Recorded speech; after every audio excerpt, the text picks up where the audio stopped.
On December 1st, the board heard from many parents. Feelings on both sides of the matter were aired. Now it's time to talk about the facts and separate fact from fiction.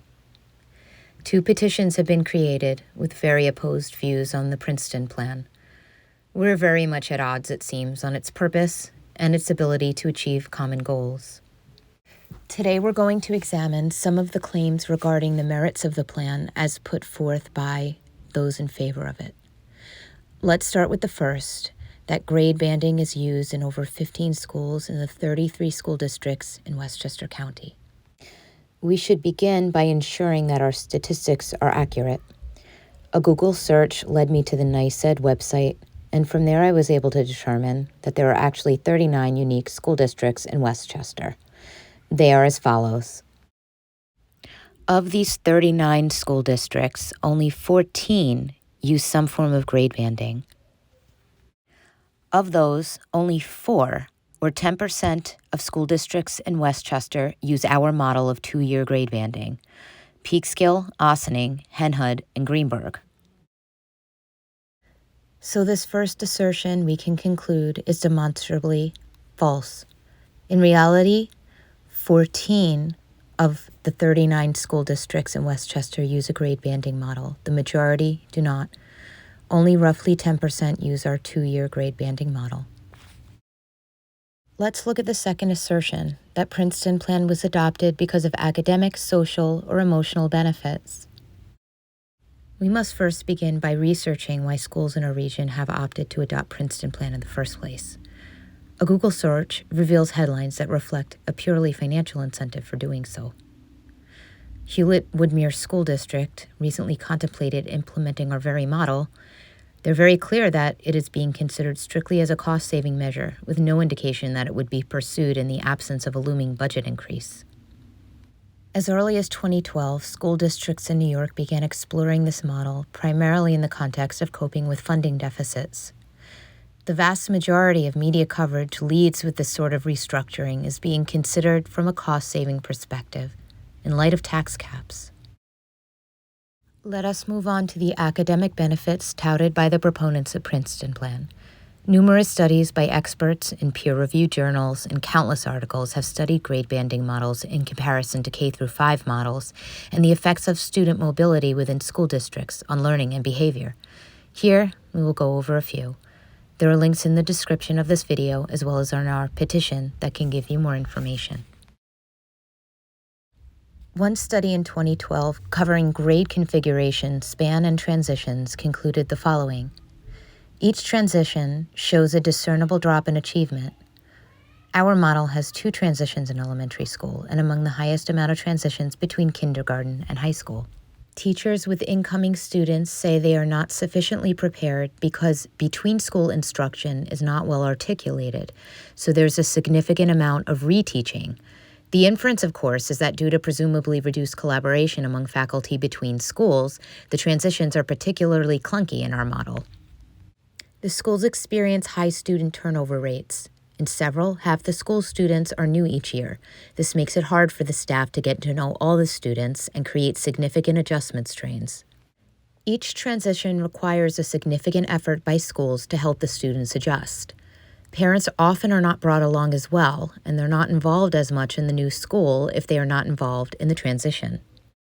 Students do not develop an identity with any school, only with the district. Authors suggest this reflects a failure to feel real belonging. A 2001 study examined the effects of grade configuration and school size from the perspective of equity and socioeconomic advantage. The author concluded that in schools with larger grade spans and lower numbers of students per grade, socioeconomically disadvantaged students do better. The authors conclude that this is a major equity issue, and that policy should move to support smaller rather than larger grade groupings. That study was a follow-up to one that was done in 2000 and similarly concluded that smaller size is especially beneficial for impoverished students. They go on to clarify that schools of differing grade span configuration with the same enrollment are not really the same size in terms of their impact on students. The one with fewer grades is larger. In other words, grade-banded models such as ours results in more kids in fewer grades, which has an adverse effect on impoverished students, as per the study, and is deemed inequitable. A 2007 study analyzed the effects of the grade banding model on early education by comparing it to other models such as K through 5. It found that they learned more reading and math in the latter. A recent 2021 study was conducted by the Hewlett-Woodmere School on Long Island on the Princeton plan. Their research uncovered the following. Although grade level configuration and grade span have little to no impact on student achievement, the number of transitions between schools negatively impacts student learning. A significant achievement loss was noted following a transition. The longer students stayed in one school, the more relationships they form with teachers and other adults. Transitions can be challenging for students. When splitting up the schools, students are forced to learn a whole new set of rules over, a whole new set of routines, a whole new set of procedures. This in turn creates an obstacle for student learning. A focus on continuity of curriculum and instruction determined that faculty members are not fully aware of the curriculum of the grade before and or after the one which they teach, and that articulation time between grade levels and schools is minimal. The lack of communication between schools and restricted opportunities for vertical articulation are creating excessive reteaching of material and a lack of continuity in students' instructional programs. The faculty members also report that the students are not always ready for their new grade levels and that they must reteach material and spend time helping students become more comfortable in their new school settings. While there's not a lot of research made easily available by our own district, we can certainly make the inference that the district is aware of at least some of the negative effects of transition on children. Sometimes transitions can produce anxiety in children and families, end of quote. That is from our own recent Blue Mountain Middle School newsletter. Considering the plethora of data correlating frequent student mobility and poor academic performance, one can only infer that such effects will only be exacerbated in those with learning challenges. Any transition is difficult for students, but those most sensitive to it are ICT and ABC students, as they struggle most with even minor degrees of transition. As one child psychologist put it, ABC children have difficulty transitioning from class to the cafeteria, let alone from building to building. For these students, the 2-year model would seem untenable. Getting back to the claim that Princeton plan is adopted for purported academic, social, and emotional benefits, countless studies are shown to refute this, and it is clearly budgetary considerations that lead the headlines. Therefore, we find this claim to be false. Of the countless journals and peer-reviewed studies, not a single one suggests that grade banding is associated with an enhancement in student academic achievement or achieving equitable scholastic outcomes across socioeconomic divides. At best, far fewer non-peer-reviewed studies assert it is possibly net neutral, and at worst, it has deleterious impacts that perpetuate further gaps in learning. It is clear from our research that the primary reason Princeton plan is adopted is as a cost-saving measure. Let's explore another claim. So the petitioner asserts that the previous model served to favor one school over another. She cites, for example, that resources are now more equitable and says while previously some schools had workbooks, others used photocopies, and class size is more consistent. First, I really think that we need to set the record straight on the difference between equity and equality because they are not synonymous. Equity recognizes that each person has different circumstances and allocates the exact resources and opportunities needed to reach an equal outcome. Equality means each individual group of people is given the same resources or opportunities, but does not necessarily result in equal outcomes. In order to ascertain whether or not the former model was equitable, we must first get a sense of how each school is funded. Some cursory investigation revealed that revenue is allocated evenly across the district. This fact is supported by the budget breakdown and confirmed with multiple faculty members and administrators in multiple schools. This would indicate that our model was at least equal, Here is the data obtained from the New York State Department of Education.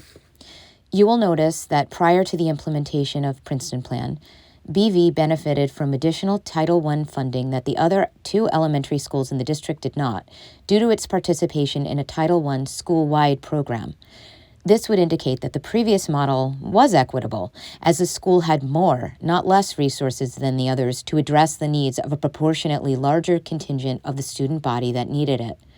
However, school-wide Title I funding is based on a concentration of eligible students at a particular school.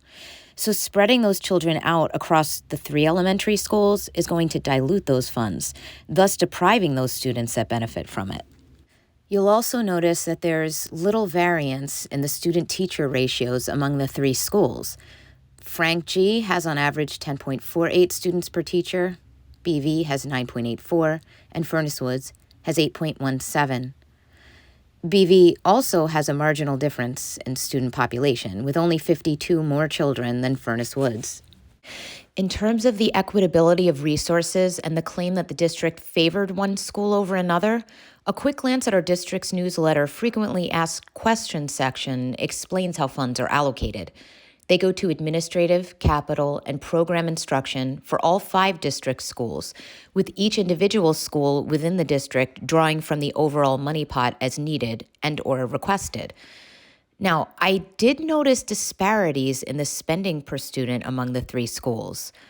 Was one school hogging all the goods, leaving nothing in the budget for another? It appears not to be the case.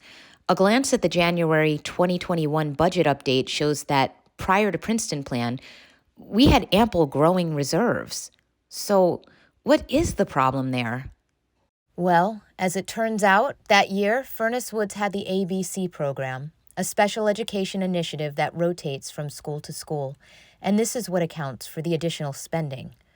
A review of the New York State Audited and Approved Transparency Report, which specifically analyzes spending among the district's 5 schools and audits for discrepancies, clearly demonstrates the district met all metrics required to establish equitability prior to the Princeton Plan. In terms of resources, spending is discretionary by individual school principal and administration, and a matter of how each elects to request and distribute resources. One school may opt to spend their budget differently from another, but that is a matter of administrative style. As one faculty member put it, it's like a different ice cream flavor. I found that reaching out to faculty is the best means of clearing up common misconceptions and misunderstandings. For example, I asked a teacher who had the experience of teaching at 2 of the 3 schools in the district prior to this year. She said of the Xerox copies issue, "I think that was 3 teachers in one specific school who decided the books weren't as important, or the books didn't come in time, which does happen as well. Clearly, this was not a matter of inequity or favoritism." I was able to verify that the student-teacher ratios remain fairly consistent at BV as well. I was told the reason is that BV always had more support staff than the other schools because of Title I. So now let's revisit the assertions made by the petitioner on this front.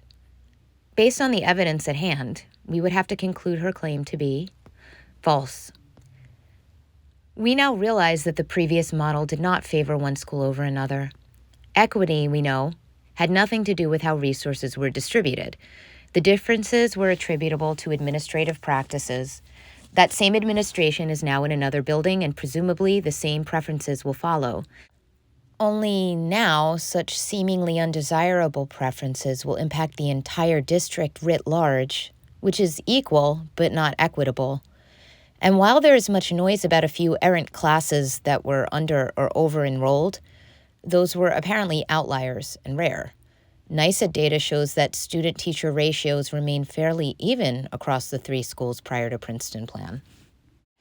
Another assumption the petitioner makes is that the Princeton Plan is flexible when it comes to changing enrollment in the area. However, we have our doubts. This notion is based on a projected decline in enrollment in the next 5 to 10 years. That projection is based on algorithms that are imperfect and sometimes get it wrong. Also, unforeseen circumstances can cause increased student migration or mobility. Let's say, for argument's sake, the projection is incorrect and a bevy of new people move into the district.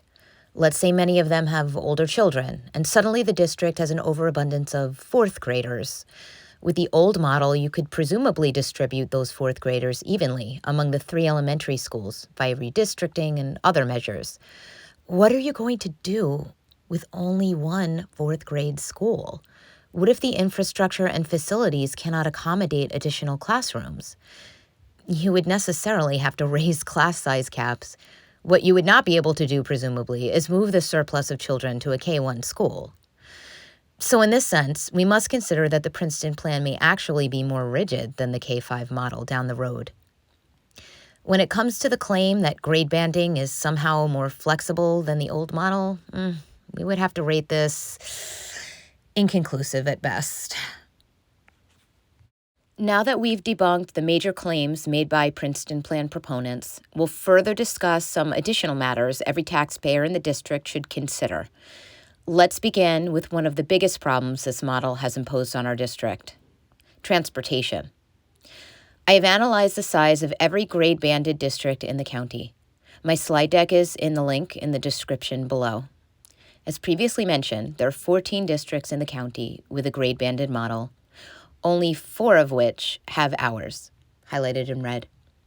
Spanning roughly 9 driving miles end to end, we are the second largest school district in Westchester County that is grade-banded. The average distance between the furthest elementary schools in a grade-banded district in Westchester is 1.9 miles. In our district, they are 5.4 miles apart. Those who live on the extremities of the district are more than 6 miles away from an elementary school their child will be attending. Think about that. 6 miles might not seem like a lot, but on a bus that's a tremendously long distance. To put this in perspective, Manhattan is 13.11 miles from tip to tip. Back and forth, we are busing some kids almost the entire distance of Manhattan Island every single day. We should consider not only the impact of such long bus rides on our youngest learners, but also the impact on the environment from diesel emissions. And imagine the cost implication of new vehicles as the old ones depreciate, as well as the rising cost of diesel. It's not hard to see inordinate transportation costs on the horizon as a result of this model. In essence, our school district is clearly not geographically designed for this model. It is not ideal. It means busing children considerable distances. It's an imposition to the families who live here, and it's impractical from a means and budget perspective. Okay, before I let you go, let's quickly discuss something that affects all households in this district: taxes.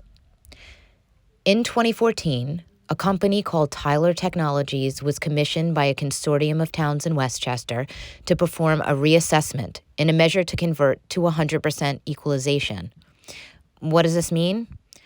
Other towns, including Cortland, reassess periodically and use a residential assessment ratio, which is a factor that is used to translate the total assessment of properties to the municipality's assumed value for tax purposes. Towns that use RARs, well, they don't reassess on an annual basis, and they're not taxed at their maximum value, generally speaking. 100% equalization towns reassess on an annual basis and will raise your taxes the same year of purchase if the property has gained equity, which it presumably does year over year.